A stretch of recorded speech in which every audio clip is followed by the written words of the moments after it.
Hello everybody. Today I want to do a brief video on document procurement and legalization. What is it? What are the steps? What do you need? What is DIRCO? And various other things, and maybe you also where to procure potentially correct documents and what you need to look out for. So number one, if often when you want to live overseas or you want to emigrate or just apply for a work visa overseas, you need certain South African documents. Birth certificate, marriage certificate, educational degrees, etc., police clearance certificate.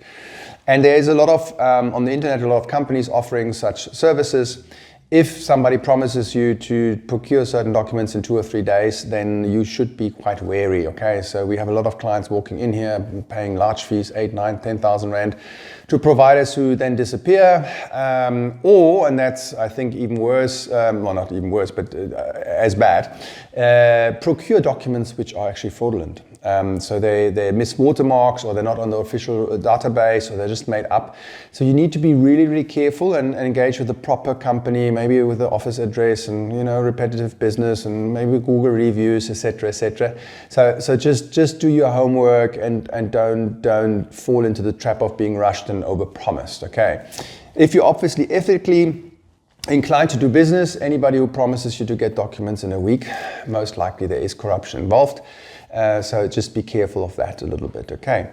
Then, if you get the documents now, what are the steps, okay? So normally, the next question is really, for which country do you need this document, okay? And there the question is really, does this country belong to the Hague Convention? So the Hague Convention, there's lots of Hague Conventions as a matter of fact, but the Hague Convention we're talking about is about the document procurement and the legalization of documents. So when a country belongs to the Hague Convention, then actually normally this original document can go to a notary who confirms that this document is correct. It can then, and then normally the document goes to the High Court in a second step, where the High Court attaches the Hague apostille, confirming that the notary is on the roll of notaries. Okay, so that's basically the step, and then the document in original form gets then sent to the foreign mission embassy. A lot of countries, however, do not belong to the Hague Convention. And then the required step, or an additional step, is the Department of DIRCO, so Department of International Relations, which has to confirm the originality of the document being a South African document. So you get the document, it might even go to the notary, then it goes to DIRCO, and DIRCO confirms that it's a correct document and puts a seal on, and then the whole kind of stuck together, stapled together documents will then go to the embassies, okay?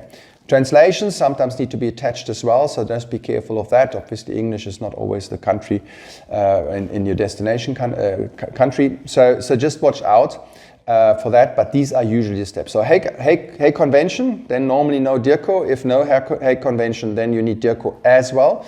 DIRCO takes 6 to 8 weeks, so quite a long time. There are facilitators who can do it in 4 weeks, and that's not fraudulent or anything. But yeah, so I think you need to be wary where you get your documents from, and then about the steps, and you need lots of time. So 2 to 3 months, you need to plan ahead. Thank you. Bye-bye.